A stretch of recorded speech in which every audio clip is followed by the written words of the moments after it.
And as we have been programmed mentally, intellectually, one must be aware of this being programmed, like a computer. The programming that we are constantly assaulted by throughout our life conditions us, it programs us to a particular worldview. Is they are absolutely propagandizing the world with all of their theses about the nature of the universe that we live in, where we come from, our origins, the origin of the universe, and so forth. The project is literally the secularization of the world, to completely strip the world from religious beliefs. This is the project, and that is why it is called Novus Ordo Seclorum, a new secular or worldly order. A new study says the news media have been pushing a gospel of godlessness on the American public. Sure, it's hard for some of you to believe, but you will never see it more clearly than you will today. I mean, it's just so amazing. The creationists were right all along. To be honest, they just didn't have the argumentative skills. All of you are engaged in running your mouths, doing your business, multiplying, buying houses, cars, business, whatever you're doing. And when you're told about God, religion, life, morality, you're saying, look, I ain't got no time for that. Because this media is here and designed to make sure that they ask no critical questions.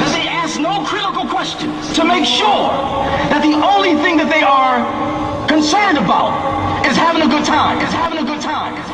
The only thing they're concerned about is filling their bellies. The only thing they're concerned about is acquiring more and more material things. And so that is why today, one of the struggles that you have as young people, that when you want to do different events and you want to talk about real issues, you have the struggle of many of your peers who've been so conditioned in this matrix that they would rather party than listen to the truth. They would rather party and shop and go to the mall than to stand up for issues of justice. They're stuck in the matrix. But you have the responsibility of helping to wake them up, Now, how do we know that there's a God? After having been thoroughly brainwashed. And how do we know that there's a creator?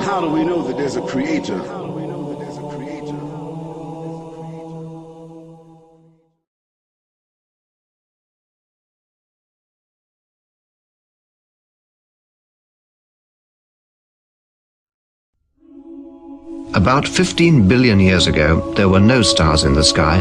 There wasn't even a sky. All that existed was the primordial fireball. Then, something happened.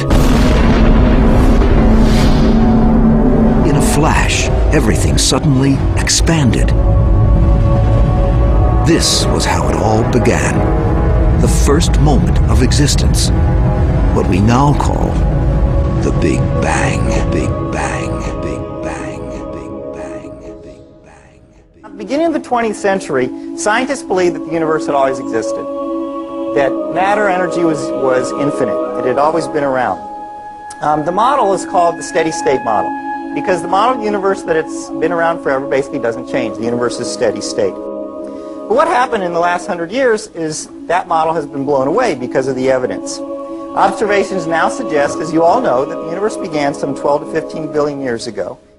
The first evidence that the universe had a beginning is the expanding universe. Researchers wanted to believe in a universe that always was and always will be, eternal. But galaxies flying away from each other meant that once, long ago, they were clumped together. It meant something started them moving. The universe had a beginning. Today, it's called the Big Bang Theory. This was first discovered in 1929 by Edwin Hubble, and it's the first evidence that the universe had a beginning. The second evidence the universe had a beginning is the cosmic background radiation. The discovery of the cosmic background radiation was a fatal blow to those who wanted to believe in an eternal universe. The Big Bang proponents had won. Now the final evidence for the origin of the universe is the relative abundance of light elements. It's very clear now that the universe had an origin, and scientists have become to accept this. In fact, the equations of general relativity that Einstein developed had an origin of the universe. When Einstein developed his equations of general relativity, they showed that there should be an expansion of the universe and an origin, and Einstein didn't like that. He added something called a cosmological constant, which he later realized was not there. When we saw that the universe was expanding, that there really was an origin, he threw out the cosmological constant. He said that that was the biggest mistake of his scientific career, was introducing that. But when this Big Bang model was first proposed in the early part of the 20th century, it was received with great skepticism by the scientific community. Because the scientific community knew that the Big Bang opened up the possibility of having a beginning and a creator and someone who began it.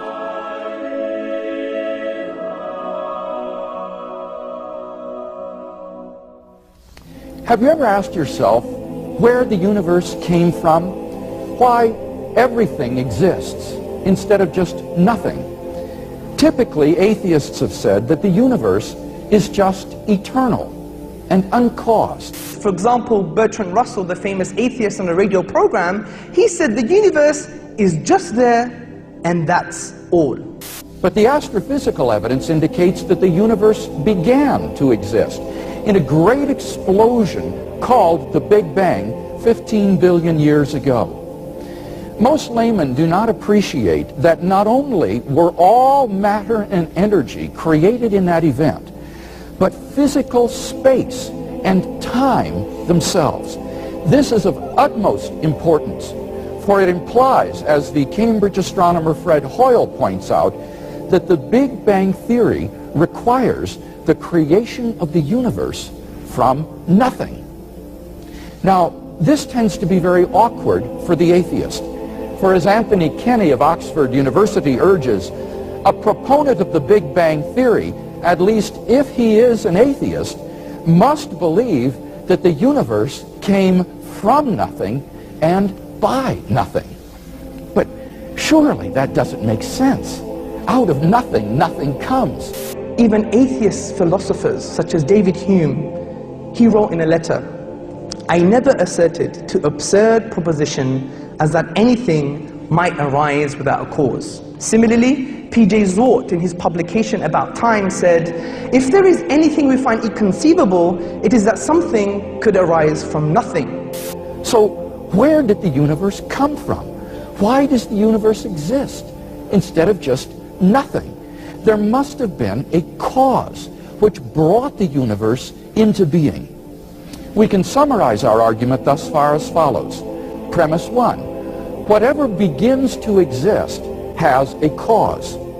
2. The universe began to exist. 3. Therefore, the universe has a cause. It doesn't mean it's God, doesn't mean it's Jesus, doesn't mean it's Allah, it doesn't mean anything. It just means there's a cause for the universe. So we ask another question, what is the nature of this cause? And the nature of this cause, upon conceptual analysis, which means critical thinking about this cause, we come to some startling conclusions.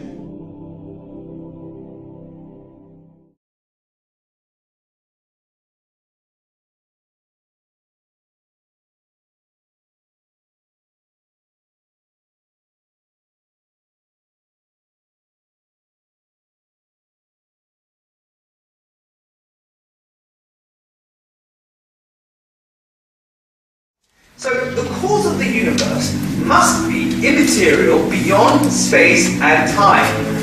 Beyond space and time. Now there are only two things that can fit in this category. The first, abstract objects, and the second, an embodied mind.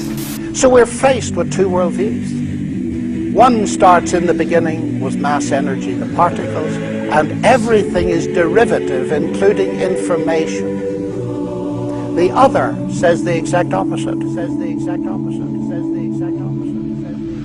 So in the first worldview, mass energy is primary and mind is derivative.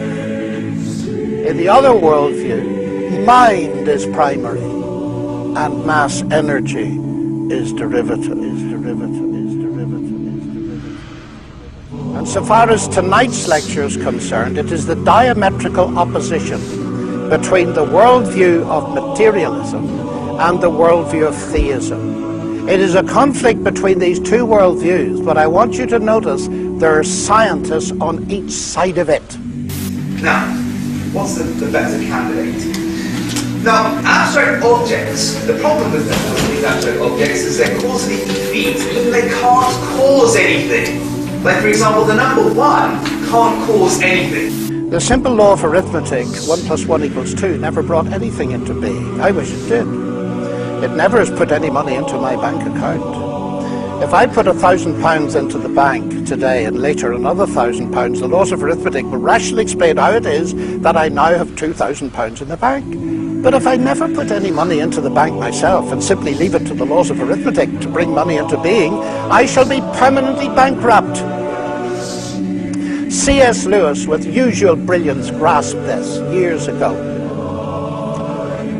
The laws of nature produce no events. They state the pattern to which every event, if only it can be induced to happen, must conform. Just as the rules of arithmetic state the pattern to which all transactions with money must conform, if only you can get a hold of any money.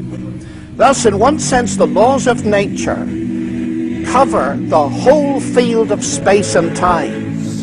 In another, what they leave out is precisely the whole real universe. The incessant torrent of actual events, which makes up true history, that must come from somewhere else. To think the laws can produce it is like thinking that you can create real money by simply doing sums. For every law says in the last resort, if you have A, then you will get B. But first catch your A. The laws will not do it for you.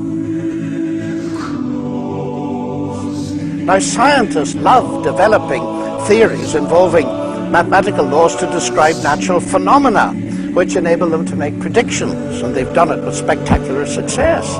But most are aware, I think, that on their own the theories and laws that they found cannot create anything, let alone a universe. Yet Hawking seems to think they did. Professor Stephen Hawking says that modern science has established there was no need for God in the creation of the universe. In a new book, Hawking suggests that a theoretical framework known as M-theory can explain how the Big Bang was an inevitable consequence of the laws of physics. According to him, it is the laws of physics, not the will of God, that provide the real explanation as to how the universe came into being. The Big Bang, he argues, was the inevitable consequence of these laws. I quote, "Because there is a law such as gravity, the universe can and will create itself from nothing." Now, a supernatural being, or God, is an agent who does something. Dismissing such an agent, Hawking ascribes creative power to physical law. But physical law is not an agent. Hawking, it seems to me, is making a classical category mistake by confusing two entirely different kinds of entity: physical law and personal agency. Our physical laws are a description, usually mathematical, of what normally happens under certain given conditions. This is surely obvious from the very first example that Hawking gives in his book. The sun rises in the east. But this law does not create the sun, nor the planet Earth with east and west. It is descriptive and predictive, but not creative.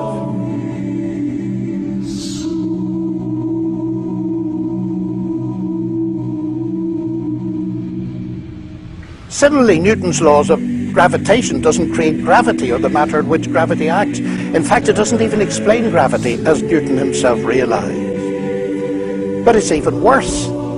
The laws of physics cannot even cause anything to happen. Newton's celebrated laws of motion never caused a pool ball to race across the table. That can only be done by people using a pool cue and the action of their muscles.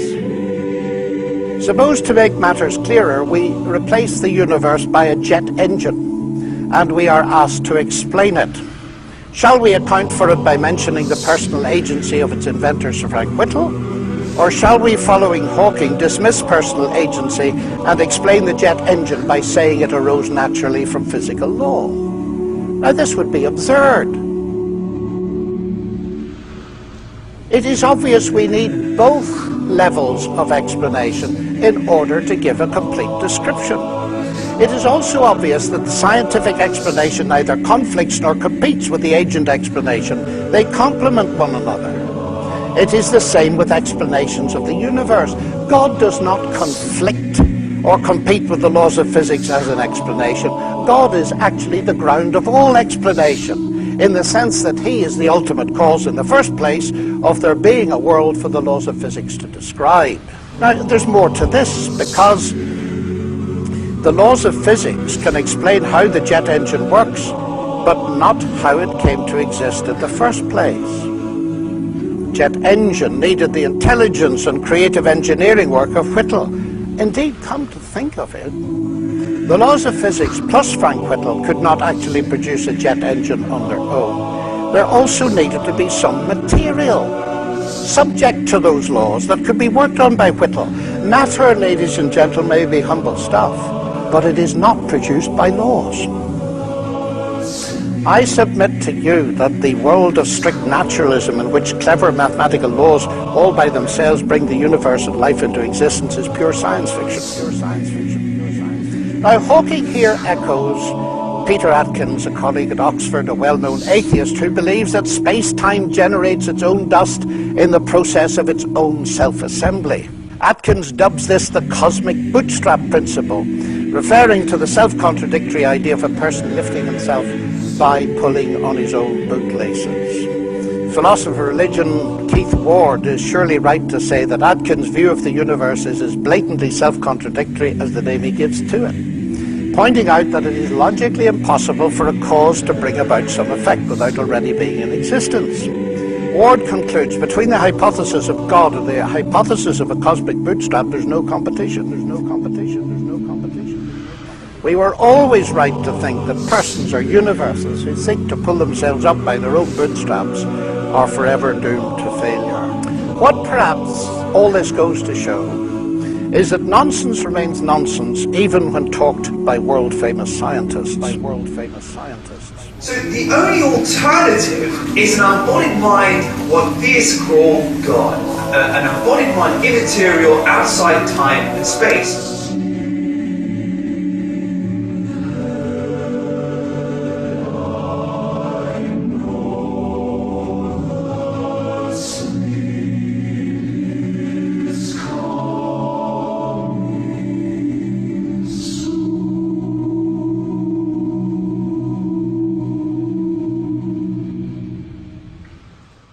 So there's a God. Then you have to say, but sorry, where did God come from? It's not a question I hear often answered. In order to recognize that an explanation is the best, you don't have to have an explanation of the explanation. In order to recognize that an explanation is the best, you don't have to be able to explain the explanation. Folks, this is an elementary point in the philosophy of science. Suppose astronauts were to find on the backside of the moon a pile of machinery there that had not been left by American or Russian cosmonauts. What would be the best explanation for that machinery? Well, clearly it would be some sort of extraterrestrial intelligence that had left the machinery there. And you don't have to have an explanation of who these extraterrestrials were or came from or how they got there or anything of that sort in order to recognize that the best explanation of this machinery is intelligent design. In order to recognize an explanation as the best, you don't have to have an explanation of the explanation. In fact, when you think about it, requiring that would immediately lead to an infinite regress of explanations. You would need an explanation of the explanation, But in order to recognize that as best, you need an explanation of the explanation of the explanation. And then an explanation of the explanation of the explanation of the explanation. And so that nothing could ever be explained. One of the outdated philosophical cliches, in my opinion, is that, well, who created God? We hear that all the time. And they think it's a baseball bat against the theists. But it's made of sponge. And let me tell you why. If we say, what caused the cause that caused the universe, then let's continue. What caused the cause that caused the cause that caused the universe? Let's continue. Then what caused the cause that caused the cause that caused the cause that caused the universe? Let's carry on. Then what caused the cause that caused the cause that caused the cause that caused? And that goes on and on and on backwards. But at one point, I have to have an uncaused cause, or there would be nothing in existence today. Think of a string of dominoes. You have a domino that knocks over a domino that knocks over a domino. I have to have a first domino, or that string of falling could never start. So in essence, to claim who created God or what caused the cause of the universe is equivalent of saying that we don't have a universe. That we don't have a universe. Remember the premises of the argument I gave. Everything that begins to exist has a cause. Something cannot come into being out of nothing. But if something is eternal and timeless, then it doesn't fall under that first premise. It doesn't need a cause. And the concept of God is the concept of an eternal, self-existent, necessary being, and therefore the answer is simply that God is uncaused. He is self-existent. Dear Dr. Craig, one of the objections which has been raised is the first law of thermodynamics, the rule that matter and energy can only be rearranged, or in other words, that matter is neither being created nor destroyed. Yeah. What's funny about this objection is that this is not an objection to the existence of God. This would be an objection to the Big Bang theory of the origin of the universe. It would show that the Big Bang theory of the origin of the universe is false, because according to that theory, all matter and energy, even space and time themselves, came into being at the moment of the Big Bang, and are therefore not eternal. They haven't always been there in the past.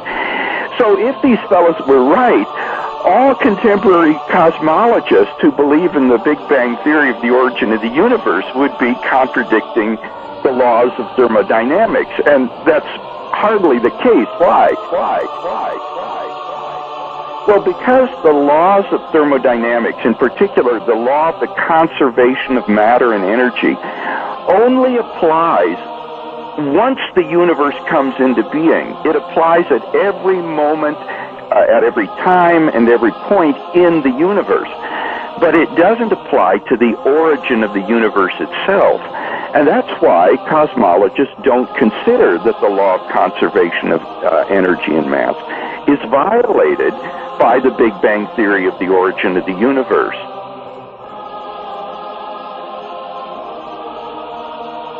In fact, the atheist fellow mentioned the laws of thermodynamics. He might have wanted to talk about the second law of thermodynamics, which says that in a closed system, things tend toward increasing disorder. Now, the universe on the atheistic view is just a gigantic closed system, because it is everything there is, and there's nothing outside it. And what that implies is that given sufficient time, everything in the universe would grind down to a state of maximum disorder. So if the universe has existed for infinite time from eternity past, why is it that we don't find ourselves in this sort of thermodynamically disordered state? I think that the best answer to that is that the universe has not existed forever. It began a finite time ago in a low entropy condition, and the thermodynamic clock has been running ever since then. So the evidence of thermodynamics itself suggests that the universe and matter and energy are not infinite or eternal in the past, but had an absolute beginning. To remind ourselves of the argument again, we have premise 1, whatever begins to exist has a cause. Premise 2, the universe began to exist. And from that, we draw the conclusion that the universe had a cause. The universe had a cause. The universe had a cause. So we ask another question, what is the nature of this cause? And the nature of this cause, upon conceptual analysis, which means critical thinking about this cause, we come to some startling conclusions. This cause must be one. The reason for this is because if we use the philosophical principle Occam's razor, which posits that we do not multiply entities beyond necessity, then we conclude it must be one. This cause must be uncaused, as we have already discussed the absurdity of an infinite regress of events. Similarly with causes. This cause must be immaterial because it created the sum of all matter, which is the universe itself. Significantly, brothers, sisters and friends, this cause must be personal. The reason I'm saying this is how else can an eternal cause bring into an existence a finite effect, the universe that had a beginning in time? It must have chosen the universe to come into existence, and choice indicates a will, and a will indicates a personality. So, we have concluded the traditional view on God, that a transcendental, immaterial, uncaused, eternal being exists. Being exists.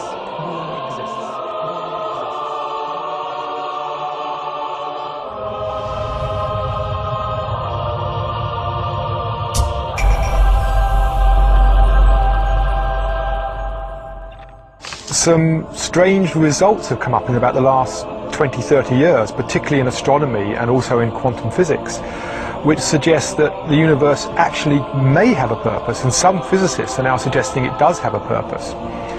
And this has come out of some findings about some of the fundamental numbers in atomic physics. During the past 40 years, scientists have determined the relative strengths of each of these primary laws and forces. These strengths are so critically balanced, they are often described as being finely tuned. These are numbers like the mass, the weight of an electron, the weight of a quark, the strength of gravity, the strength of the electromagnetic field. About 20 numbers that describe those and other parameters, features of our world, but nobody knows why it is that those numbers have the particular values that they do. Now, you could easily say, yeah, who really cares? You change the mass of the electron by a little bit more, a little bit less. Does it really matter? And the answer is it does.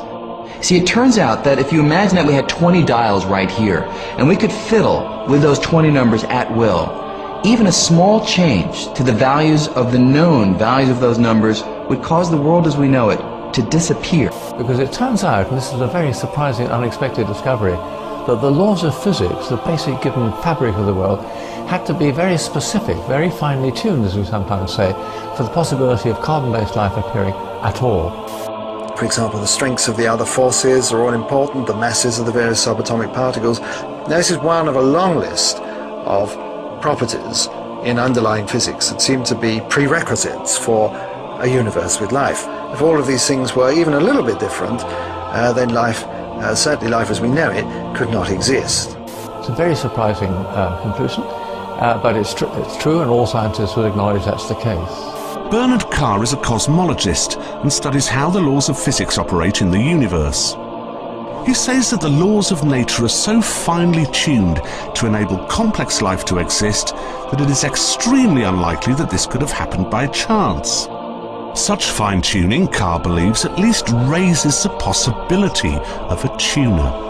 This is a diagram, it's called the pyramid of complexity, and what we've got here, we've got the different levels of structure in the universe, and at the bottom we've got the things like quarks that make up the atoms, and the atoms build up to make molecules, the molecules build up to make living cells, the cells make organisms, and eventually we end up with brains and consciousness.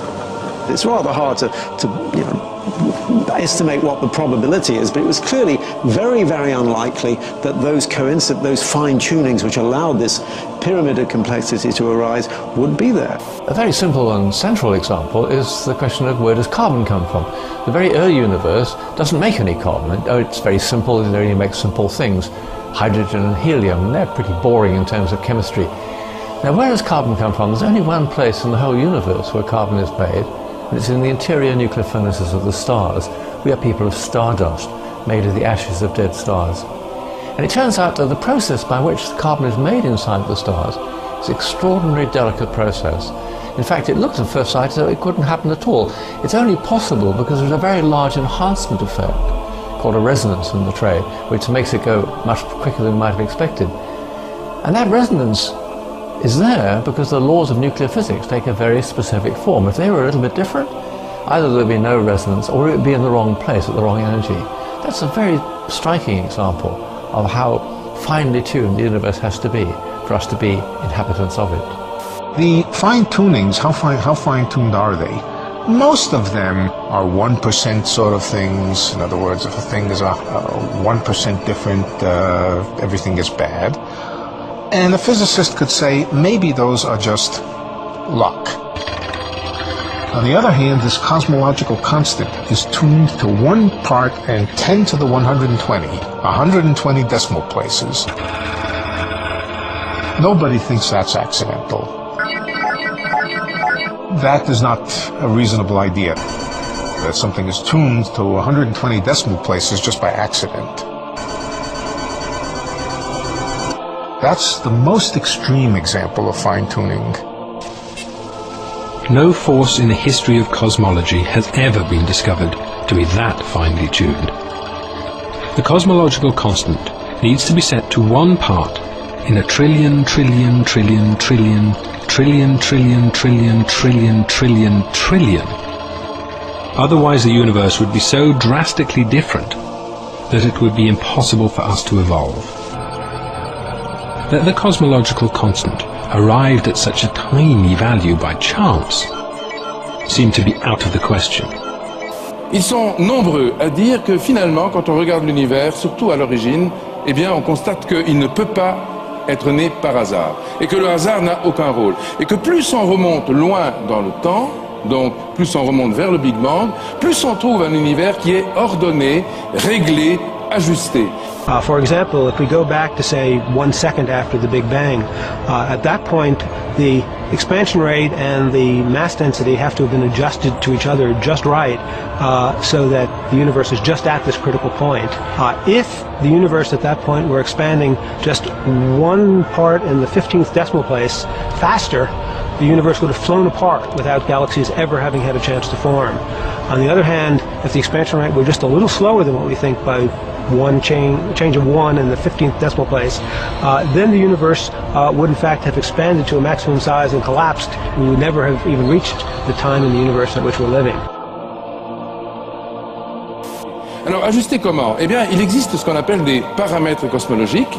Ce sont des grandes constantes, la constante de la vitesse de la lumière, par exemple, qui fait 300 000 km à la seconde, 7 fois donc le tour de la Terre en 1 seconde. Il y a la constante de gravitation. Ce sont des chiffres, des données chiffrées, avec un zéro, une virgule, et puis parfois des dizaines de décimales derrière la virgule. Eh bien, si on changeait simplement une seule de ces décimales sur une seule de ces 20 constantes, l'univers ne pourrait pas apparaître. Eh bien, ça signifie que le hasard n'a aucun rôle à jouer à l'origine de l'univers. How did this come about, this rather terrific luck? Of course, one of the first explanations that comes to mind is that there was a tuner or a creator, or if you like, God. And obviously for people of a theological disposition, the idea that the fine-tuning is evidence of God, of course, is wonderful.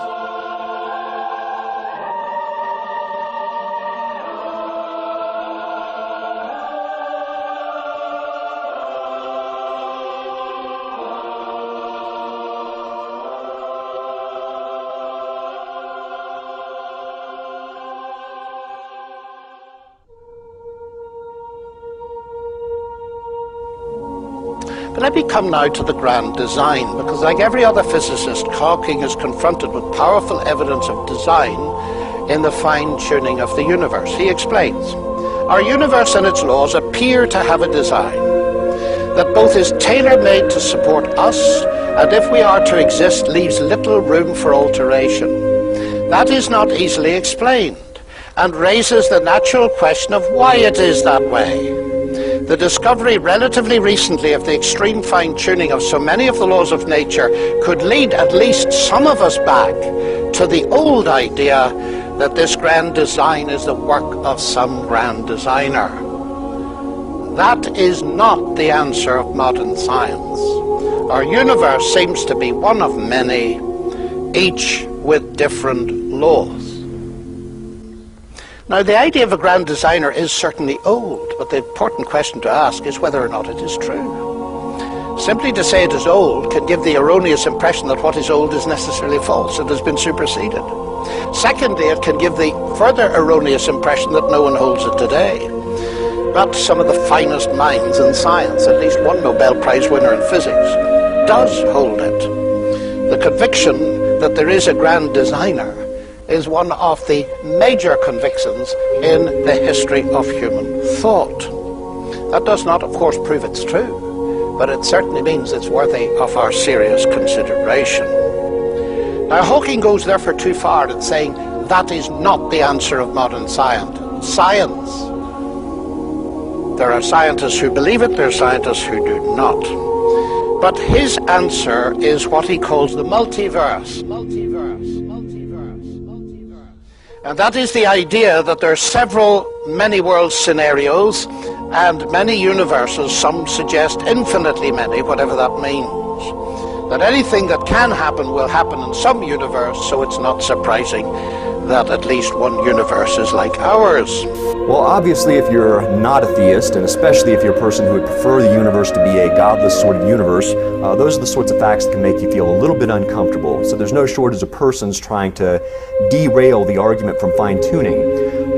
One popular way to try and do that is to take the fine-tuning data, not so much to suggest that there's a God who made this universe, but that perhaps our universe is one of bajillions of others. If you think about a multiverse, if you think that there are jillions and jillions of universes out there, you might reason to yourself that, well, at least one of them had to turn out right. And it just so happens to be ours, lucky for us. So multiple universe theory, incidentally, you can see on the October 2005 edition of Astronomy magazine, cover story, Why You Live in Multiple Universes. If you see all these little marble-looking things over the cover, those are literal universes, expanding much as ours is. Interesting, that cover title seems to take for granted that there actually are multiple universes. There have to be in order to get this sort of probability back up. Well, suffice to say, there's really no independent confirmation for multiple universes or for any universe other than ours. The only reason for buying into a multiple universe theory is to derail the fine-tuning argument. Some, including Oxford philosopher of religion Richard Swinburne, have said multiple universe theory represents the height of irrationality. It's an attempt to dodge a rather elegant and simple theory, namely theism, by inflating your probabilistic resources, well, to the extent of postulating bajillions of universes.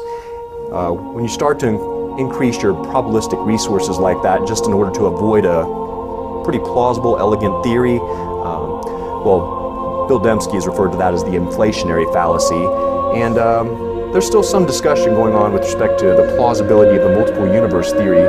Probably the number one objection to it, there seems to be no independent evidence and no possibility of coming up with such independent evidence for that hypothesis in the future. In the various ways that are conceived of these many universes existing,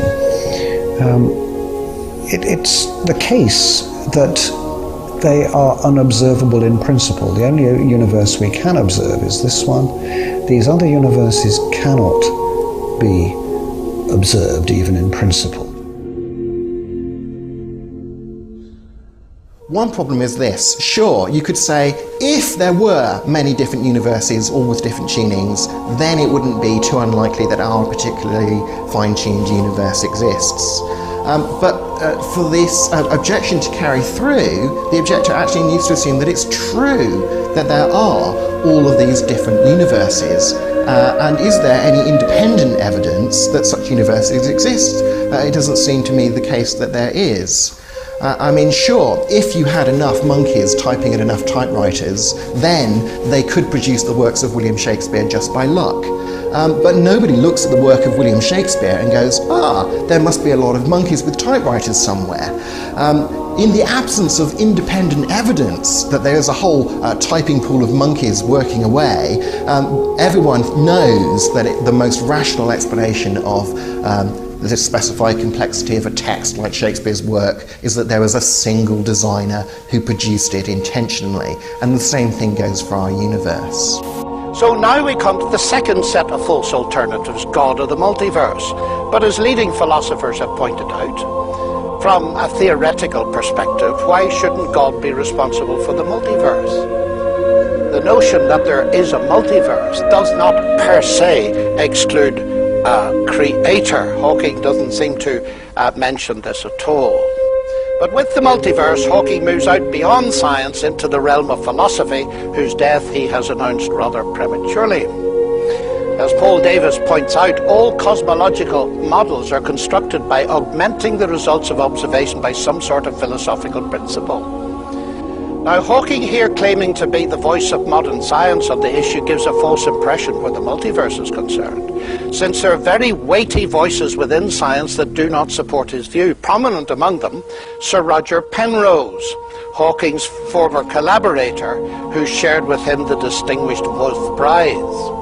Of Hawking's use of the multiverse concept in the grand design, Penrose recently said, "It's overused."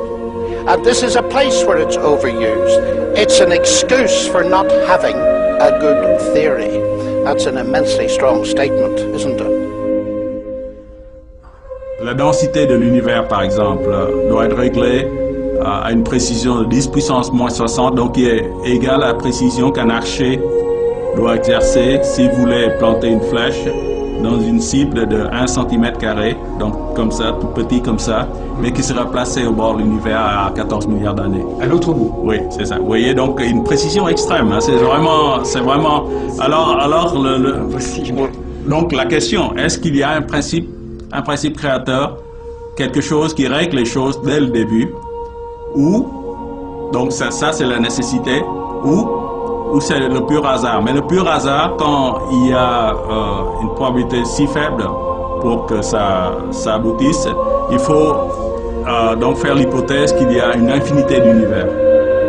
Si vous jouez la loterie, si vous achetez tous les billets, bien sûr, il y aura un qui aura le gros lot. Donc ici, si vous avez une infinité d'univers, ce qu'on appelle un multivers, chacun ayant une combinaison différente de constantes physiques et de conditions initiales, la plupart sera vide de vie parce que la combinaison des constantes physiques ne sera pas gagnante, sauf dans le nôtre où nous avons la combinaison gagnante. Est-ce que vous croyez à cette hypothèse multivers ou vous voyez plutôt un univers prédéterminé? Donc je réponds en tant qu'être humain maintenant, pas en tant que scientifique, parce que la science peut admettre des multivers aussi. J'aimerais avoir votre avis, oui. En fait, votre intuition. Voilà, donc j'appelle ça mon pari pascalien, et bien sûr je pense que l'univers est... il y a un principe créateur qui a réglé ça tout le début, et je pense qu'il y a un univers unique parce que c'est mon intuition. C'est difficile de croire quand je vais au télescope, par exemple, de voir toute cette harmonie, cette beauté, cette organisation, de croire que tout est hasard, que rien n'a de sens et que nous sommes là par hasard, que toute cette architecture cosmique est faite par hasard.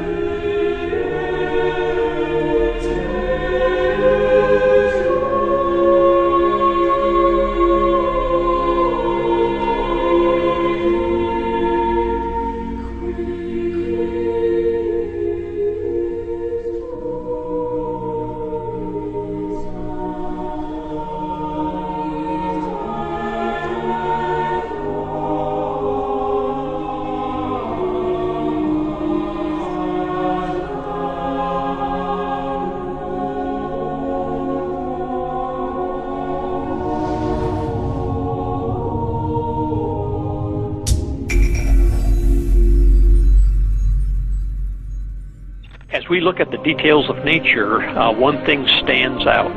This is the order, the patterns, the symmetry that surround us. You can see it in a flower, or a snowflake, or even a seashell. What we are seeing is intelligent design, which might be described as God's fingerprints upon nature. One of the more fascinating math relationships was first described back in medieval times, 8 centuries ago.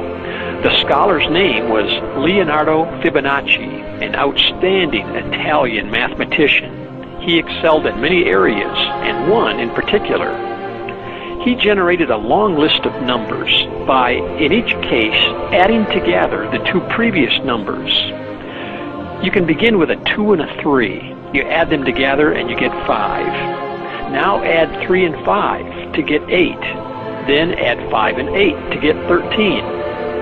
The Fibonacci sequence keeps going like this: 2, 3, 5, 8, 13, 21, 34, 55, 89, 144, and so on. What Fibonacci realized was that this elegant list of numbers describes many items to be found in nature. For example, flower petals. L'exemple des pétales d'une marguerite. Vous dites, il n'y a pas de hasard au nombre de pétales d'une marguerite? Non, absolument. Le nombre de pétales de marguerite est en fait inscrit dans un scénario qu'on pourrait qualifier de scénario cosmologique, c'est-à-dire que tout a été prévu au départ, et que le nombre des pétales, c'est incroyable. Une seule marguerite avec 27 pétales, ça n'existe pas. Il n'y a pas de pétales, il n'y a pas de... Il n'y a pas de marguerite avec 27, c'est pas possible. C'est pas possible. Et le nombre de pétales d'une marguerite est réglé par une loi mathématique qu'on appelle la suite de Fibonacci. That there is a mathematically precise structure to the universe and everything in it.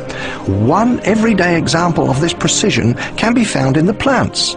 Many plants, including elm trees, grow their leaves, twigs and branches placed exactly halfway around the stem from each other. Next in the series are plants like the beech tree, with leaves placed 1/3 of the way round the stem from the previous leaves. Third in the series are the plants like the oak, with leaves placed at every 2/5 of a turn. The holly plant is the next at 3/8, while the larch trees are the next at 5/13, and the sequence goes on and on. Notice the number sequence of these fractions: 1, 1, 2, 3, 5, 8, 13, and so on. Each number is the sum of the two numbers which came just before it in the sequence. This particular mathematical pattern is called the Fibonacci series. Take, for example, the sunflower. The display of its florets are in perfect spirals of 55, 34, and 21. The sequence of Fibonacci. The sequence of Fibonacci. The sequence of Fibonacci.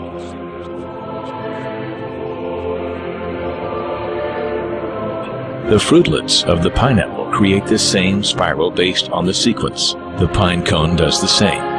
As currents move through the ocean and the tide rolls onto the shore, the waves that bring in the tide curve into a spiral that can be mathematically diagrammed onto a plot at the points 1, 1, 2, 3, 5, 8, 13, 21, 34, and 55.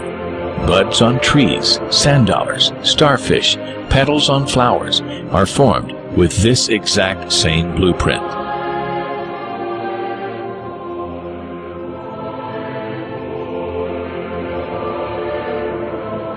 This blueprint can be seen around us on a small scale every day, but the greatest example of all is directly above our heads.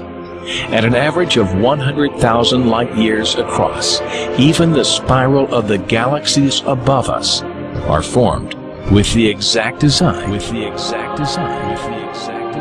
This sequence, or blueprint, appears to be the trademark of a designer, a proof of a creator. Also known as the golden mean, the divine proportion is a mathematical formulation exhibited in everything from the double helix of DNA. The DNA molecule, the code for life, is made up of two intertwining spirals. We find the 0.618 ratio between the helix's width and cycle length. To the form of the human body itself. Do something like measure the distance from the floor to your navel, and then from your navel to your head. If you're well proportioned, the ratio should be 1 to 1.618, and that ratio is seen all over the beautiful body. People started noticing it. Artists noticed it, the width of the mouth in a beautiful face, for example. Yeah. Not in any face, but it had to be beautiful. If a face was beautiful, the width of the mouth was exactly 1.618 times the width of the nose. If the face wasn't beautiful, that wasn't the case. Dentists, in their dental work, noticed that the upper front tooth was 1.618 times as wide as the next tooth over, the lateral incisor. So the central incisor was 1.618 times the width of the lateral incisor, the next tooth over. Wonderful. Give me some more examples. Your fingers, your fingers are each called phalanges, and each bone of the finger is called a phalanx. And the phalanx that's the closest to your knuckle here is 1.618 times the phalanx that's in the middle, and that's 1.618 times the length of the phalanx at the end, which is fingernail. So that was kind of amazing. This number would come up over and over again. Then we find the Fibonacci ratio in heart muscles, in bronchial tube branching, even in the electrical potential of neurons, and as Roger Penrose pointed out, even in the arrangement of the brain's microtubules. As we scan our universe, from the tiny flower to the awe-inspiring galaxy, we see the fingerprint of God. We see the fingerprint of God. We see the fingerprint of God.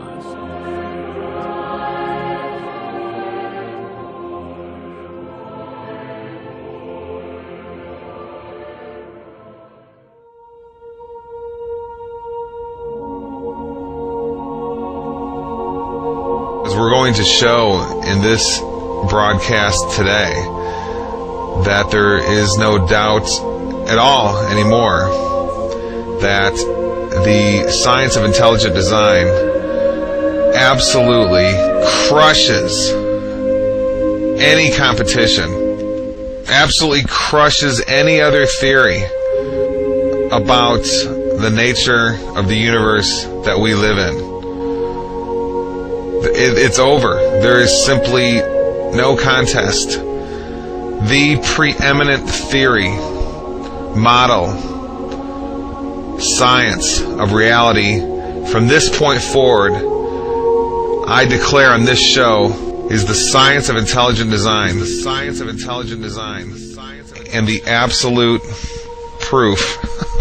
I mean absolute. I'm using a strong word there, proof, is going to be given to you today in just a minute here. I just can't even believe it, to be honest. Discoveries like what I'm about to discuss to you just never cease to amaze me.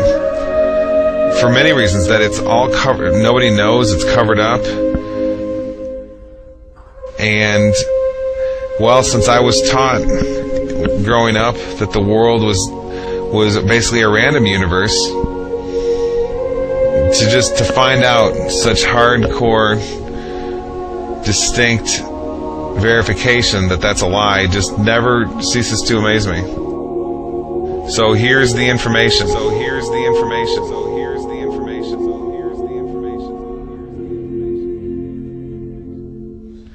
I'm reading from the abstract of an article.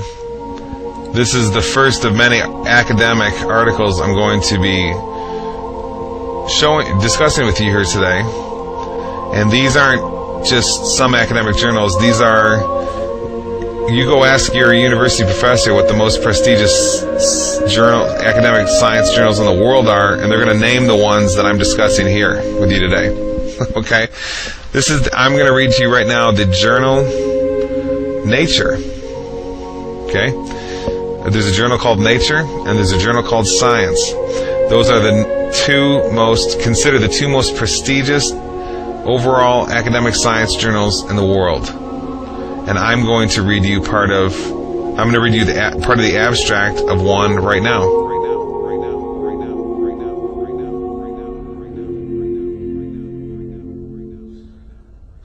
Let me just read. Okay, this is the journal Nature, number 454, pages 362 to 363. March 18, 2010, but put online March 17, 2010. This is by a fellow named Ian Affleck, who teaches apparently in the Department of Physics and Astronomy at the University of British Columbia. Listen to the title of this article. Solid State Physics. Golden Ratio Seen in Magnet. Okay? Okay, so let's go through this Science Daily article. ScienceDaily.com. This was released on January 7, 2010. Title of the article, Golden Ratio Discovered in Quantum World. Hidden Symmetry Observed for the First Time in Solid State Matter. Let's find out what that means. Let's read here.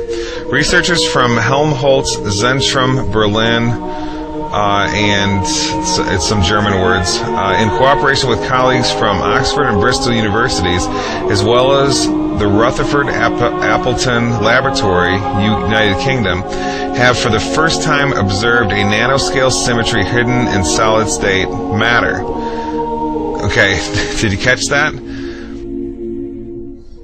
This is the first time any symmetry of any sort has been observed in the nanoscale, okay, the quantum scale. Remember, quantum physics is the study of the base level energies of nature.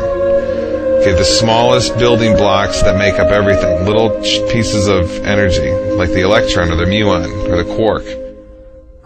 Okay, so specifically, what was found in this study was that chains of atoms lined up together form what's sort of like a string, and it resonates a frequency or pitch. What do you know? The pitch is in the ratio of 1.618, the golden ratio. Let me just read this paragraph to you. It says, Science Daily, again, January 7, 2010, golden ratio discovered in quantum world. By turning the system and artificially introducing more quantum uncertainty, the researchers observed that the chains of atoms acts like a nanotech guitar string. Dr. Radu Koldia from Oxford University, who is the principal author of the paper and drove the international project from its inception a decade ago until the present, explains, here the tension comes from the interaction between spins, causing them to magnetically resonate.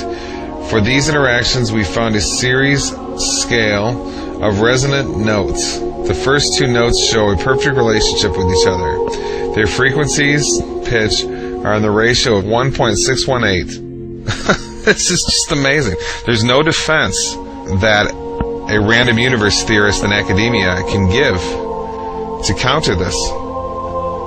There's no reason at all that the quantum base of reality should be exhibiting the specific number of the golden ratio if we live in a random universe.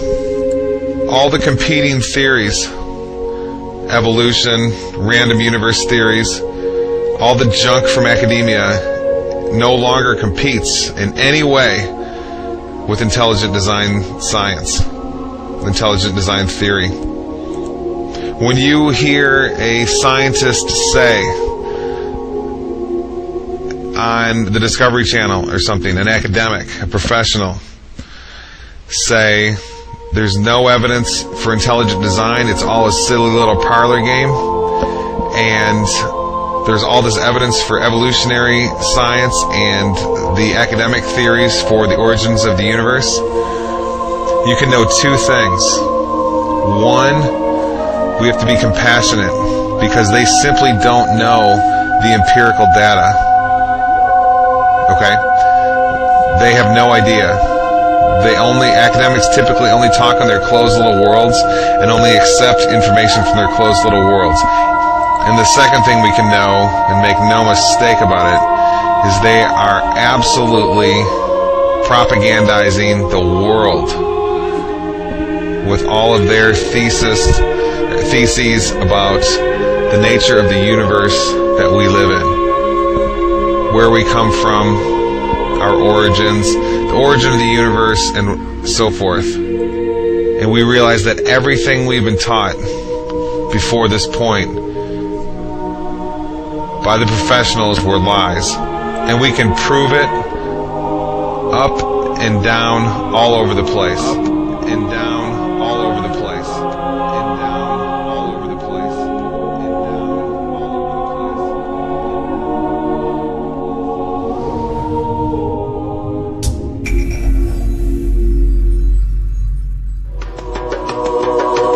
place. The theory of evolution that was advanced in the 19th century denies this evident fact of creation. This theory holds that the species on Earth were not created by God, but came into being as a result of processes governed entirely by chance. The founder of this theory was an amateur naturalist named Charles Darwin.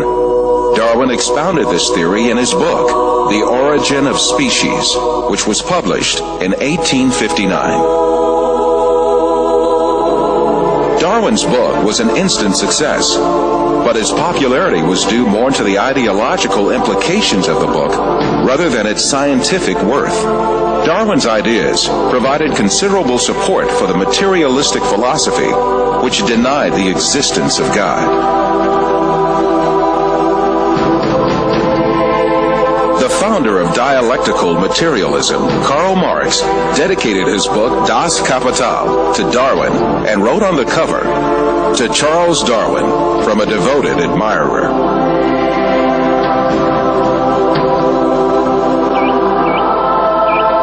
Darwin's theory argued that all species descended from a common ancestor by means of little cumulative changes in long periods of time. Darwin could advance no sound evidence to prove this claim. Indeed, he was himself aware of the great many facts that invalidated his theory. He admitted these in his book in a chapter entitled Difficulties on Theory. Darwin's hope was that these difficulties would be overcome by new scientific discoveries.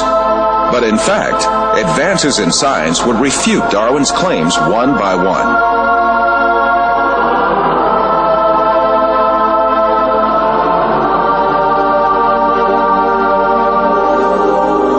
Darwin proposed that all species evolved successively from a common ancestor. But how did that first living thing come into being? Darwin did not address this question at all in his book. He was not even aware that this point was one of the biggest refutations of his theory. The primitive understanding of science in his day assumed that life had a very simple structure. According to a theory called spontaneous generation, which was popular since the medieval age, it was believed that living things could easily arise from non-living matter. It was commonly thought that frogs spontaneously arose from mud and bugs from food leftovers. And some curious experiments were designed to prove these theories. A handful of wheat was left on a rag, and mice were expected to arise from the mixture. The maggots on meat were also taken as evidence that life could generate from non-living matter. But later it was understood that such maggots did not form spontaneously, but that they emerged from microscopic larvae deposited on the meat by flies.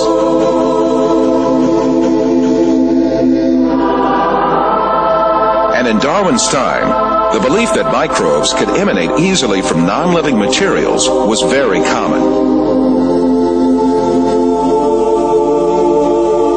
But 5 years after the publication of The Origin of Species, the famous French biologist Louis Pasteur scientifically refuted these myths that lay ground for evolution.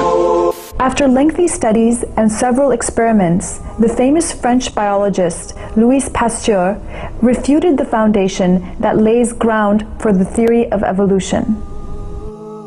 Can matter organize itself? No. Today there is no circumstance known under which one could affirm that microscopic beings have come into the world without parents resembling themselves. The first evolutionist to take up the issue of the origin of life in the 20th century was the Russian biologist Alexander Oparin. His aim was to explain how the first living cell, the alleged common ancestor of all living beings according to the theory of evolution, could emerge. In the 1930s, Oparin formulated a number of theories to show how the first living cell could arise from inanimate matter by chance. However, his efforts ended in failure, and Oparin himself had to confess. Unfortunately, the origin of the cell remains a question that is actually the murkiest aspect of the whole theory of evolution.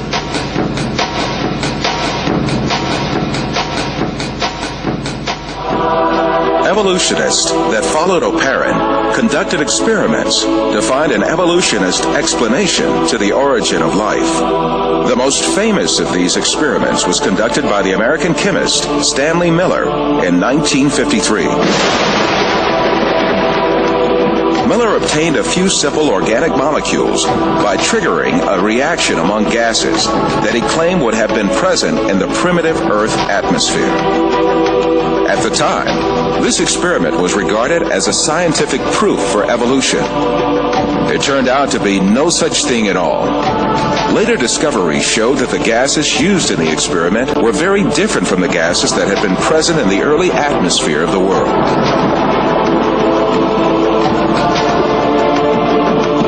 Miller himself eventually admitted to the invalidity of his experiment.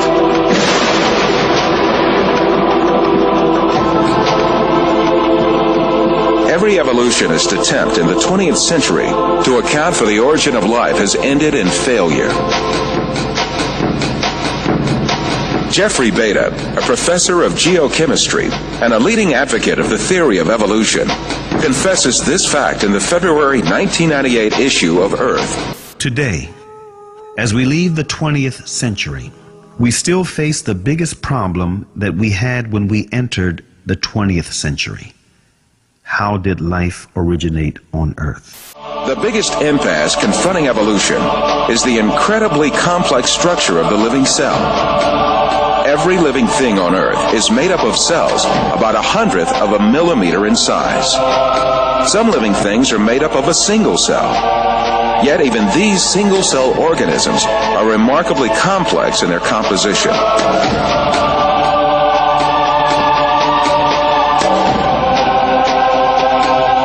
They have complicated functions to survive, and even little motors to move. In Darwin's time, this complex structure of the cell was unknown. With the primitive microscopes of those days, cells appeared to be little more than featureless stains.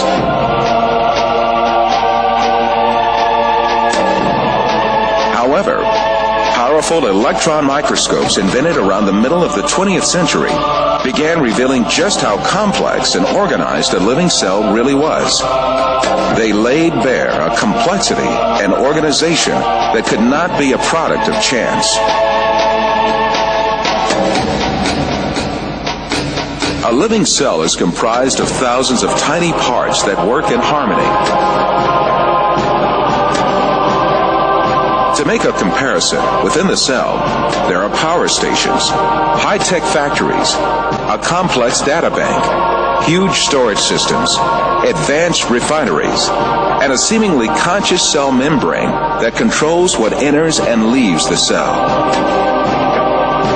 In order for the cell to survive, all of these organelles have to exist at the same time. It is impossible that such an intricate and complex system could have emerged as a result of coincidences. So there's a big question, if you're just kind of trying to assess how likely is it that we'd find a protein by chance with all the amino acids in that prebiotic soup interacting with each other for, say, billions of years. And I give it a lot of time. How likely is it that we'd ever get a protein to arise by chance? So I have a colleague who's been interested in the whole question of whether or not life could arise by chance for a long time. His name is Doug Axe. He's a molecular biologist. He did his PhD at Caltech. He worked for 14 years at Cambridge University, and he wanted to find out how common or how rare are the functional sequences of amino acids among the big space of all the possible amino acids there are. And he came up with a really amazing number, and it's 10 to the 74 power. So just to get the amino acid sequence properly, you've got an odds of about 1 in 10 to the 74. But there's other probabilistic hurdles that have to be overcome. If you want to build a protein, we know from chemistry that you have to attach the amino acids together with what's called a peptide bond. In nature, peptide bonds occur with about a 1 in 2 in a 1 in 2 frequency. Half the bonds that form between amino acids are peptide bonds, half aren't. But if you get any bonds forming that aren't peptide bonds, you can't form a protein.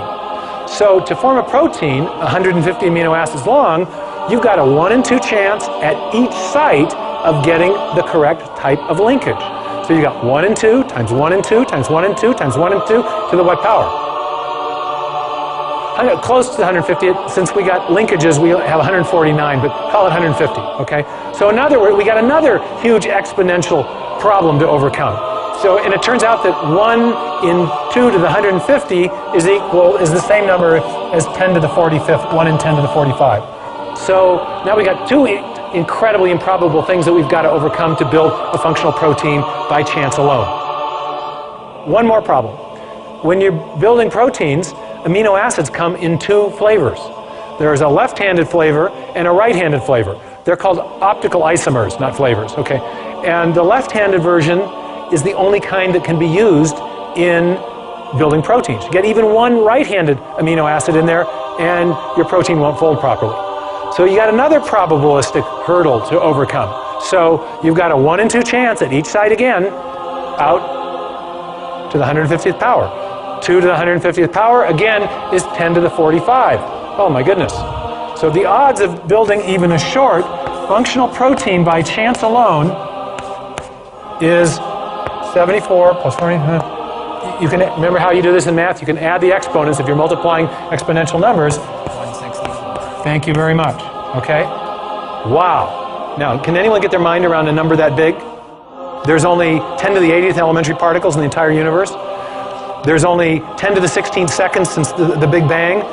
There's only 10 to the 139th total events since the beginning of the universe. Now you're starting to get the understanding of why people are very skeptical that the chance hypothesis is going to do the job.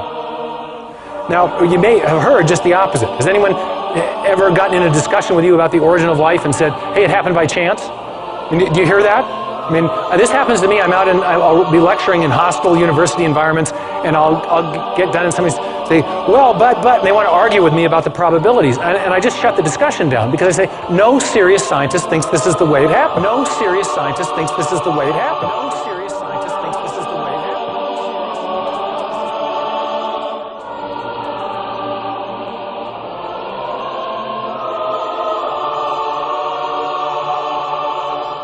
Modern biochemistry has also revealed the unimaginably complex design of the DNA molecule.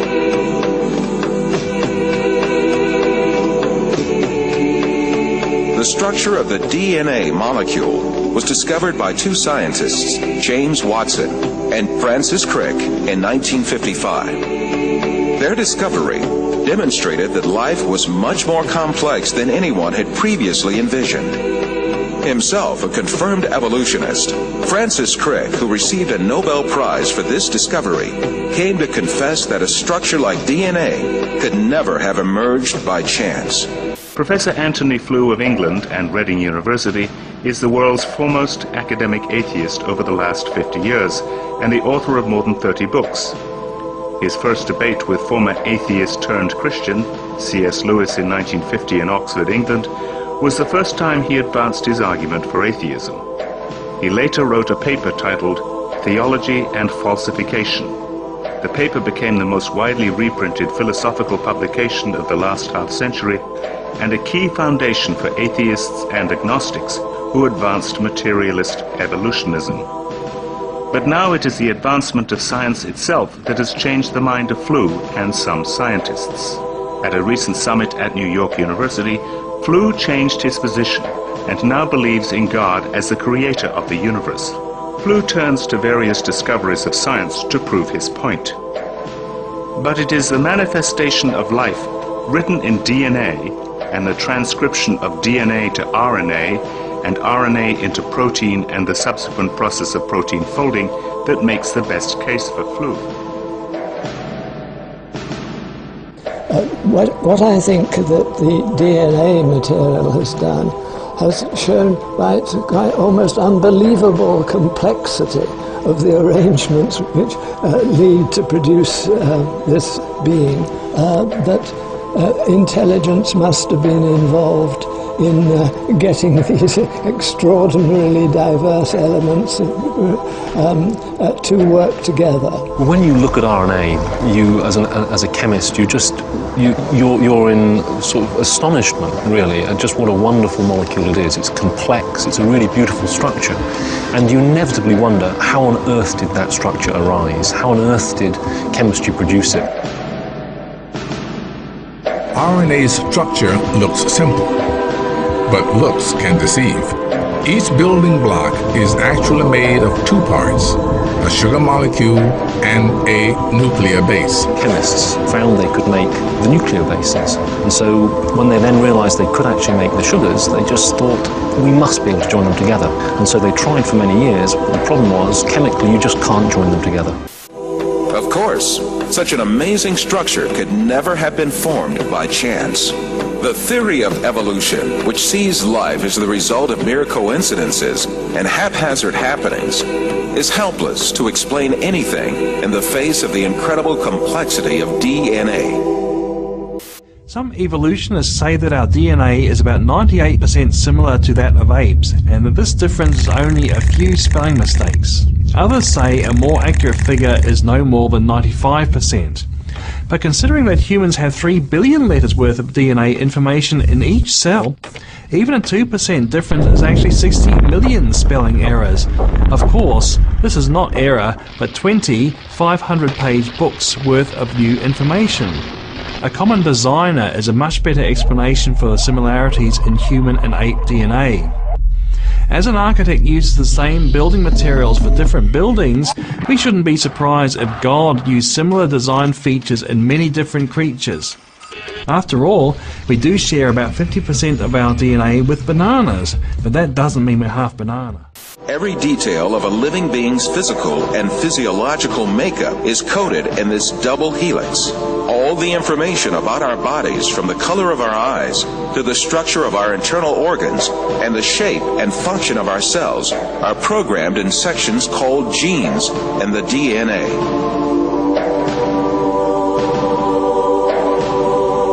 The DNA code is made up of the sequence of 4 different bases. If we think of each one of these bases as a letter, DNA can be likened to a databank made up of an alphabet of 4 letters. All the information about a living thing is stored in this databank. If you found an ancient clay tablet with strange characters washed up on the shore, you couldn't read it, unless someone had cracked the code. But you'd still know the letters represented a language, even if you didn't know anything else about the author or his civilization.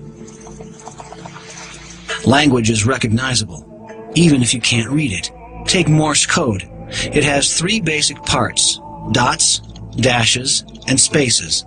These 3 simple parts are combined to represent letters. There are 26 letters in the English language, which are combined to form over 400,000 words. Those words can, of course, be combined into an infinite number of sequences or sentences. There is evidence that DNA represents a language. 4 basic units, called nucleotides, combine into a code for 20 amino acids. From those few amino acids, the body forms more than 100,000 proteins. Even if you can't read DNA, it still has all the hallmarks of language. A language that biologists are just now beginning to crack. Every tiny cell in our body is packed with 3 feet of DNA, 3 billion nucleotides. The similarity between DNA and human language is uncanny. In addition to codes, both use similar techniques to pack, access, rearrange, copy, and translate information. DNA seems to represent a language, the language of life. An unseen author, the creator of heaven and earth, has left a testimony of his existence in the DNA of every living thing. The information that is stored in the DNA molecule is pointing back to a designing intelligence. Now, why do I say that? It has to do with what we know about the cause and effect structure of the world. Our local hero in Seattle, Bill Gates, says the DNA is like a software program, only much more complex than any we've ever created. And that's a very suggestive remark, because we know that programs always come from programmers. And in fact, we know generally that information, whether it's in a computer program or a hieroglyphic inscription or in a headline in a newspaper or a block of text in a book, information always comes from an intelligent source. So when we find information in the DNA molecule, the most logical thing to conclude is that it too had an intelligent source. Due to this primitive level of science at the time, the imaginary scenarios of the theory of evolution were not looked upon as odd at all. Darwin's theses had a great impact on the scientific circles of his day. However, Darwin was still distressed. In the chapter Difficulties on Theory, he wrote, "If it could be demonstrated that any complex organ existed, which could not possibly have been formed by numerous successive slight modifications, my theory would absolutely break down." As far as I'm concerned, I'm here to tell you, Michael, this morning, and Jason, evolution is dead. Long live the Creator. I'll tell you why, and I'm saying science says that as a scientist. Evolution is dead because there's such thing as the minimal gene set concept. They've taken a mycoplasma, smallest organism, Mycoplasma genitalium, which is the smallest organism that is known to exist, has 468 genes. A genes is a mix of proteins, right? A list of, so it can be 1,000, can be 10,000 amino acids. Okay, there are 486, and they've decided since year 2000, they've said, let's try to reduce it. Because we have to start, if you're going to be an evolutionist, you have to start with 0 genes and build up if you're going to go from hydrogen to human. And so, somewhere along the way, they said, well, let's take it down. In the year 2000, they published that even on paper, they couldn't go below 200 genes. On the 6th of January 2006 in Nature, they published that in reality, you could only go down to 397 genes. So a cell, which is where my specialty lies in my scientific work, a cell needs a specific number of components to be functional. You have a membrane, but then you need to feed the membrane. So you have to have some mitochondria. You need a way of tagging the proteins. You need some DNA. So you need 397 things. Just the glucose cycle for getting energy takes over 6 different genes. So if you don't have one of them, you don't have any more energy coming to the cell. Darwin's fears proved to be true soon after his death. The laws of inheritance, discovered by an Austrian botanist, Gregor Mendel, caused Lamarck's and Darwin's assertions to collapse. The science of genetics that developed at the beginning of the 20th century proved that it was not acquired physical traits, but only genes that were transmitted to subsequent generations. This discovery made it clear that a scenario suggesting that acquired traits accumulated from generation to generation and generated different living species was implausible. In other words, there were no inheritable variations for Darwin's proposed mechanism of natural selection to choose from. Subsequently, the theory of evolution as advanced by Darwin has been collapsed early in the 20th century. All the other efforts by evolutionists in the 20th century could do nothing but only confirm that natural selection had no evolutionary power. A famous evolutionist, the English paleontologist Colin Patterson, admitted this when he said, "No one has ever produced a species by mechanisms of natural selection. No one has ever got near it, and most of the current argument in neo-Darwinism is about this question." When it was clear that the mechanism of natural selection proposed by Darwin had no evolutionary power, evolutionists had to make a fundamental change in the theory. In addition to the concept of natural selection, they added a second mechanism called mutation. Mutations are alterations or distortions that take place in the DNA of living beings, mostly as a result of external effects such as radiation or chemical action. The theory of evolution now holds that living things are differentiated from one another and develop as a result of mutations. This cannot be true, for mutations only damage the information in the DNA and give only harm to a living being.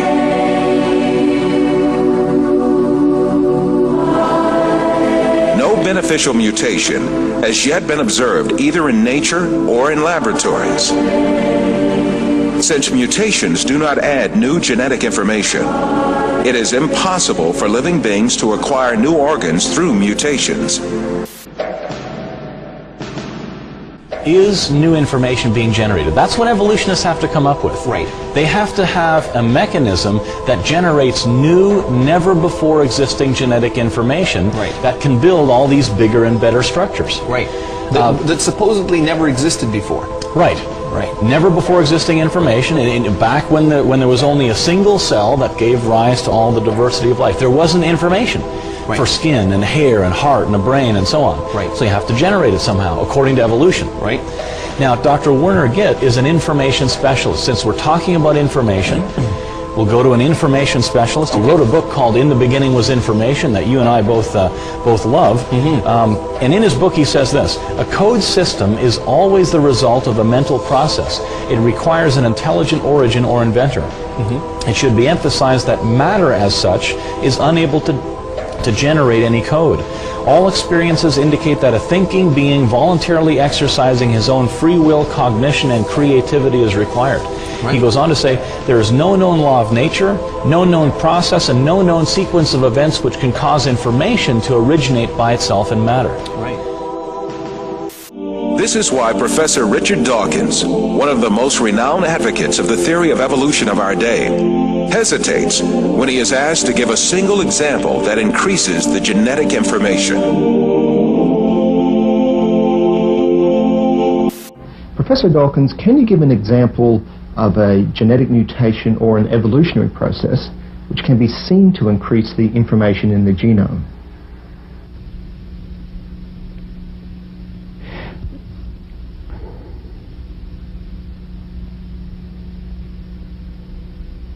The truth is very evident. Life has such a complex design that can never come about by chance. And I suppose it's possible that you might find evidence for that if you look at the details of biochemistry, molecular biology. You might find a signature of some sort of designer. Wait a second. Richard Dawkins thought intelligent design might be a legitimate pursuit? Richard Dawkins is his name. Arguably the world's most famous atheist. I don't know how you would test for that, but maybe we'll ask him. So, right off the bat, what's wrong with, in your opinion, with believing in a God, regardless of who the God is? I think it's false. I think that it's a matter of belief without evidence. And I suppose it's possible that you might find evidence for that if you look at the details of biochemistry, molecular biology. You might find a signature of some sort of designer. Wait a second. Richard Dawkins thought intelligent design might be a legitimate pursuit? And that designer could well be a higher intelligence from elsewhere in the universe.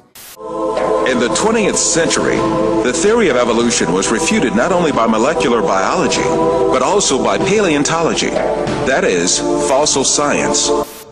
A second proof usually offered is the fossil record. According to most biology textbooks, fossils show the gradual development of life from simple to complex over hundreds of millions of years. But a growing number of scientists say that this textbook story is incomplete and even misleading, because it ignores an extraordinary event in the history of life known as the Cambrian explosion. The oldest stratum of the Earth in which fossils of living creatures have been found is that of the Cambrian, which has an estimated age of 500 to 530 million years. In strata older than the Cambrian, no fossils of any creatures except a few unicellular organisms are to be seen. In the Cambrian period, however, many diverse species appear quite abruptly. More than 30 invertebrate species such as jellyfish, starfish, trilobites, and snails emerge all of a sudden. In Darwin's theory, if you think of the branching tree, Darwin's branching tree, the common ancestor down here and the different modern forms of animals up here, you would have one form to begin with, and then it would gradually diverge into slightly different forms and more different until you get the major differences that we see now. The problem with the Cambrian explosion is that all these major differences appear together at the same time, with no fossil evidence that they descended from this common ancestor. The article reported on cutting-edge research by Chinese scientist J.Y. Chen an internationally respected paleontologist at the Nanjing Institute of Paleontology and Geology. Chen's discoveries in the fossil beds in Xinjiang, China, have rocked the scientific establishment. Located in the province of Yunnan in southern China, Xinjiang has some of the world's best preserved fossils from the Cambrian era. Darwinism helps them maybe only telling a part story for evolution.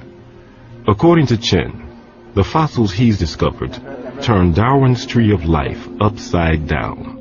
Darwin's tree, reverse constitute.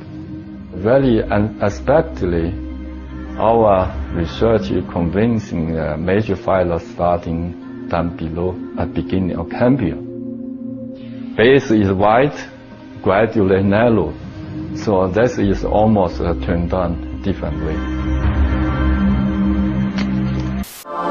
This situation refutes the theory of evolution for sure, because Darwin wrote in The Origin of Species,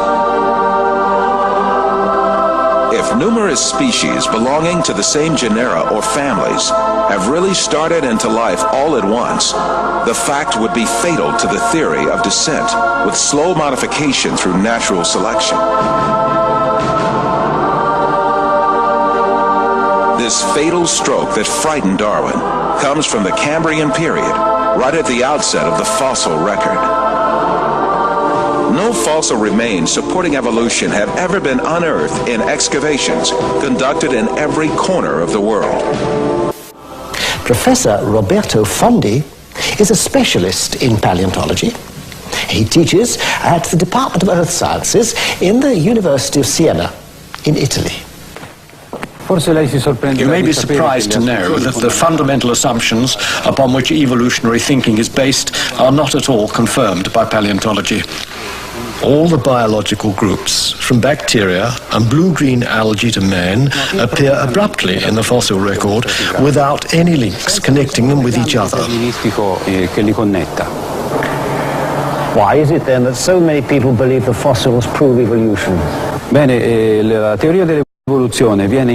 Evolution is presented to grown-ups and taught to the very young as a fact that has been verified and demonstrated for so long that it is a waste of time and even ridiculous to question it. So, what is the truth of the matter? Well, there is a history book of the past, and that is the rocks and the fossilized remains in them. So, it is up to the paleontologist to read that book and give the answer. And what do you read in that book, Professor? The fact is that after nearly 2 centuries of intense research, the paleontological evidence for evolutionary theory is not only rare, but highly questionable. The point is that if evolution had really happened, the evidence would be in great abundance and incontestable. The museums would be overflowing with fossils, clearly documenting the transitions between the various biological groups. Yet there are none. Moreover, there is no indication that the situation will change in the future.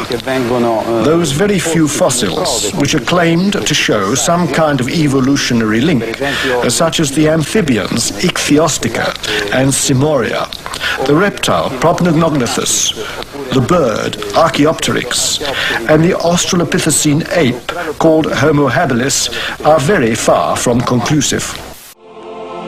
Faced with these realities made clear by the fossil record, evolutionists directed all their attention to the claim that man evolved from ape-like creatures.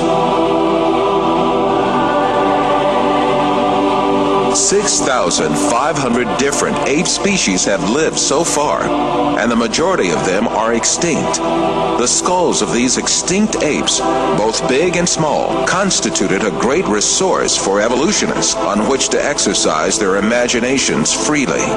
Arranging the skulls of these extinct ape species from the smallest to the biggest, and adding some skulls of vanished human races to the series, evolutionists concocted the scenario of human evolution.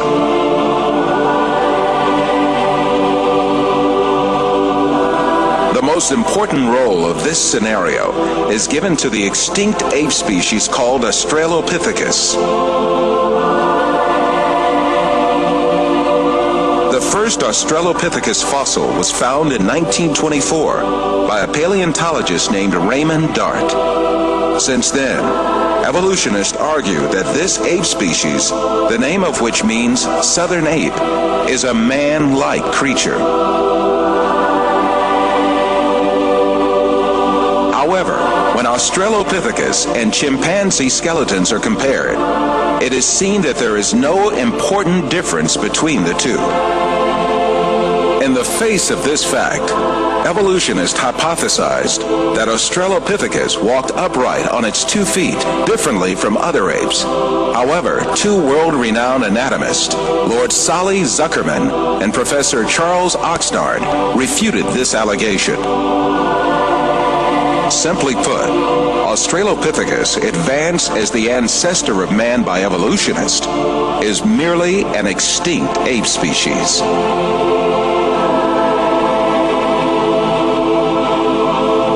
On the other hand, fossils that are included by evolutionists under imaginary classifications, such as Homo erectus, Homo ergaster, or Homo sapien archaic, in fact belong to different human races.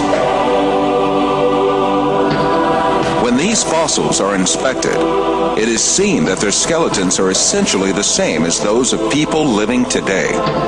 The only dissimilarities are a few structural differences in their skulls. But differences like these are to be found in different human races alive on Earth today.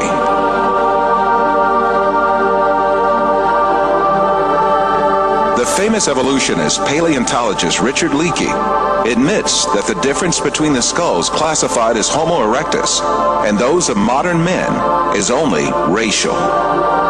These differences are probably no more pronounced than we see today between the separate geographical races of modern humans.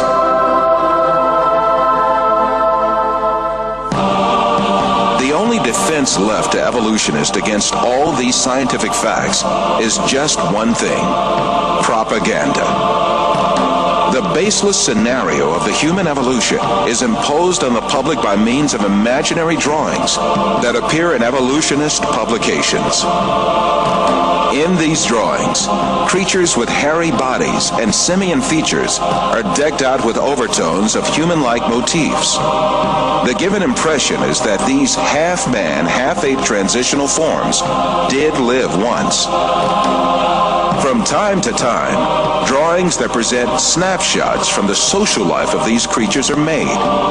These misleading drawings are introduced in a particular sequence to engrave the scenario of the human evolution on the subconscious of society.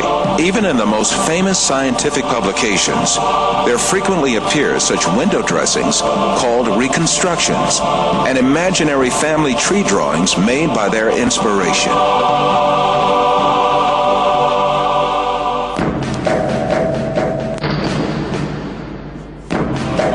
The imaginative power of evolutionists is not limited to fictional drawings and models.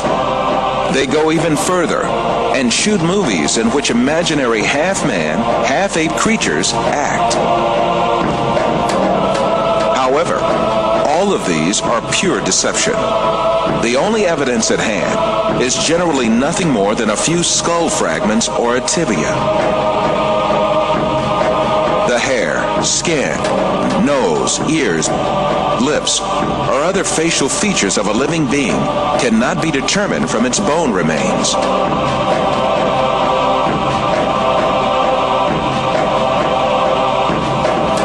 Evolutionists shape these soft tissues, which leave no trace in the fossil, to suit the purposes of their theory, and produce imaginary reconstructions in their workshops.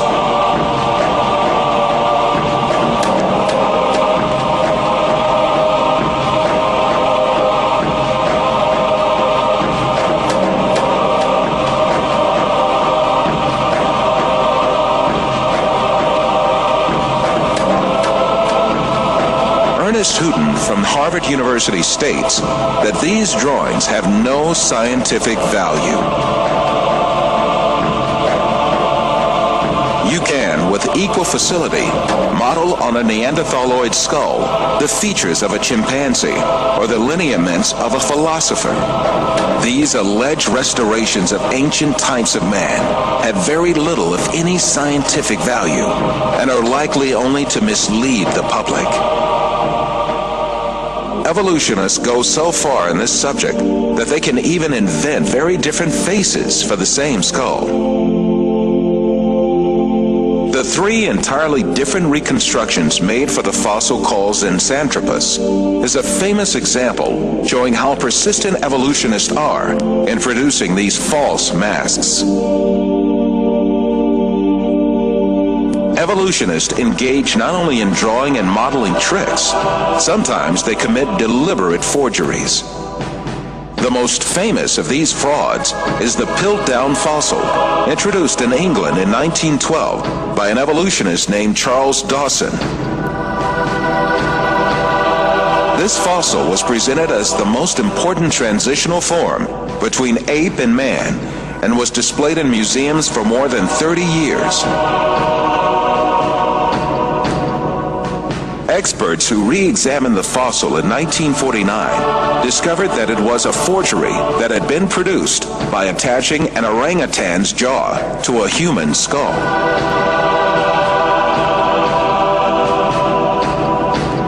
Another intermediate transitional form fabricated by evolutionists was the Nebraska Man. This was cooked up in 1922 on the basis of a single fossil tooth. The evolutionists did not neglect to give it an ostentatious Latin name, Hesperopithecus haroldcooki, or to make imaginary drawings related to it. It was soon revealed that the tooth that had been the source of inspiration for Nebraska Man, in fact, belonged to a wild pig. Many other fossil skulls have been presented as great evidence for evolution, failed one by one. Neanderthal man was advanced as evidence in 1856, dismissed in 1960.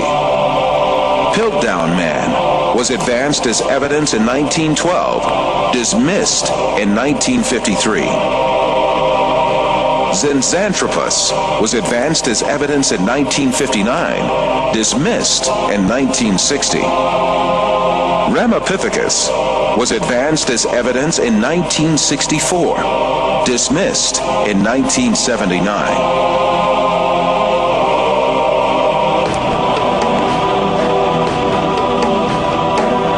Despite all these facts, these skulls are still presented to the public through the media and in some evolutionist textbooks as if they were scientific facts.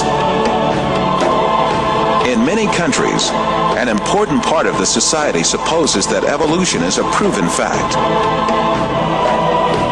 A great deal of this so-called evidence of evolution, much of which has been dismissed by evolutionists themselves, is still presented to school children in their textbooks, where they are depicted as the ancestors of man.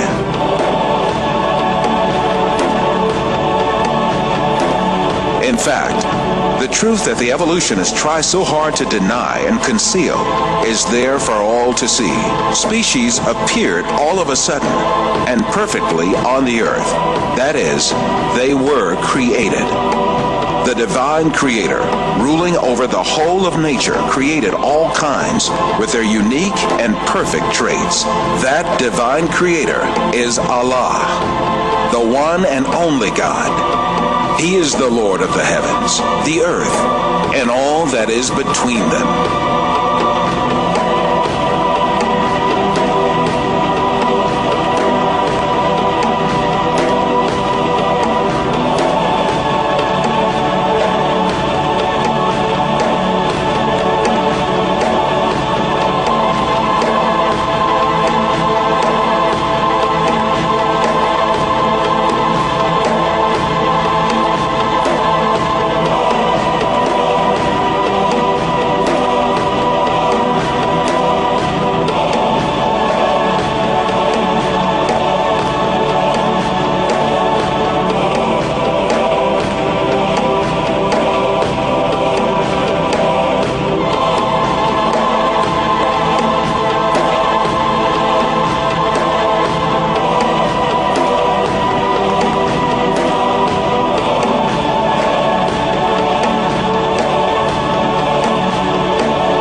As my knowledge of science grew, 25 years ago, in basically a flash, I came to the conclusion that the universe is so perfectly made and everything so perfectly matches together that there must be God and only one God. So I accepted there is God, but I was not looking for a religion. I thought all religions are wrong. Christians say this is one. The Jews said Jews are chosen people, and if you're not Jew, you're not chosen. And about Islam, I only had negative information. So how does one distinguish with all the different ways of life, calling to people, telling them that they're the only way? How do we distinguish what's the right way with all this confusion? First of all, let's get this straight. It has to be really easy to tell if Islam is a true religion or a fake religion. And it has to be real easy to see which religion on earth is the one from Allah and which is the one from men, from devils, from con men, what have you. It can't be that the one true religion from Allah, that's genuinely from God, is going to look exactly and not discernible from the one that's from devils, one that's written by men or made up by men or altered by men, and I can't tell which is the one authored by Allah and which is the one authored by people. It can't be. Then he finished the sentence. He said, I'll go to your faith. It's better than my faith, but you need proof. And I said, man, religion has never been about proof. It's about faith. That's it. That's what religion is. He said, in Islam, we have both. We have proof and faith. We have both. We have proof and faith. We have both. We have proof and faith. So different people from different religions used to knock on my door. And once the discussions got down to evidence, they had no answers. And that wasn't going to fly with me. And then I discovered Islam. And shortly after, I became Muslim. 1,400 years ago, when the world was immersed in darkness, the Quran was revealed, which brought light to a beleaguered world. And whereas the earlier books came with many scientific mistakes, due to the hand of man having delved into them, the Quran had none of these contradictions. The world thought there could be no reconciliation between religion and science. But the Quran mentioned many scientific facts in great detail, like how a human being developed in the mother's womb. As a medical doctor, particularly attracted to natural sciences and physiology, I must confess that in 1972, when I read the Quran in the original text for the first time, these data concerning man were those which impressed me most. Muhammad could not have known these facts about human development in the 7th century because most of them were not discovered until the 20th century.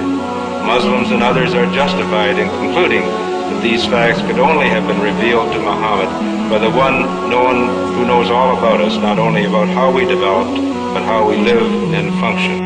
And described other scientific facts which amaze the world's renowned scientists. Actually, I'm very much impressed by finding true astronomical facts in Quran. Thinking of many of these questions and thinking where Muhammad came from, he was after all a Bedouin. I think it is almost impossible that he could have known about things like the common origin of the universe, because scientists have only found out within the last few years with very complicated and advanced technological methods that this is the case. Let me go straight to the second argument, which is about the miraculous nature of the Quran.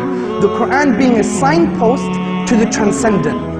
What I mean by this is that the Quran can only be best explained by the fact that it is a divine book. And I'm going to use the inimitability of the Quran for this. Now, what do I mean by inimitability? What I mean by inimitability is that the Quran cannot be emulated, reproduced, matched or copied with regards to its literary and linguistic features.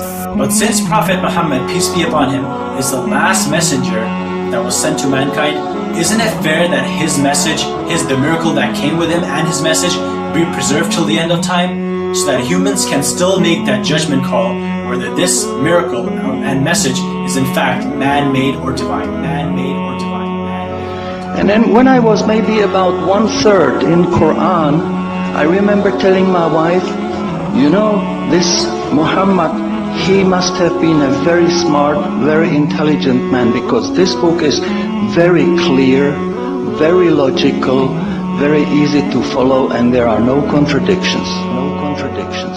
But then as I read later, I suddenly saw a scientific fact which I knew was only discovered in the 20th century. So immediately I saw that Muhammad is not the author of the Quran, that Muhammad is a messenger sent by God to give the Quran to mankind. Muhammad is a messenger sent by God to give the Quran to mankind.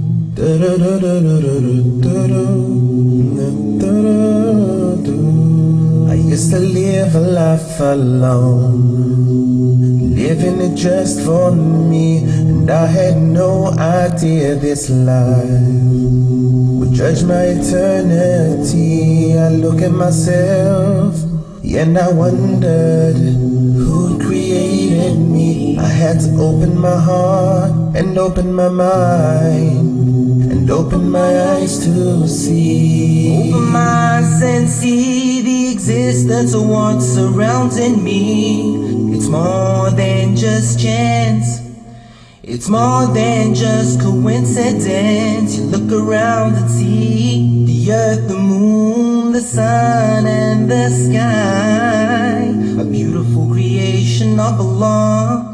So how could you deny? How can you deny the oneness of Allah? Allahu Akbar. How can you deny the oneness of Allah? Allahu Akbar. How can you deny the oneness of Allah? Allahu Akbar. How can you deny the oneness of Allah? Allahu Akbar. Lift your head and look up above, and you see it so clearly. The stars that glitter all around, the birds that fly over me. I see the rain fall from the sky, and see a seed become a tree. Lift the veil from your heart, worship Allah and you succeed.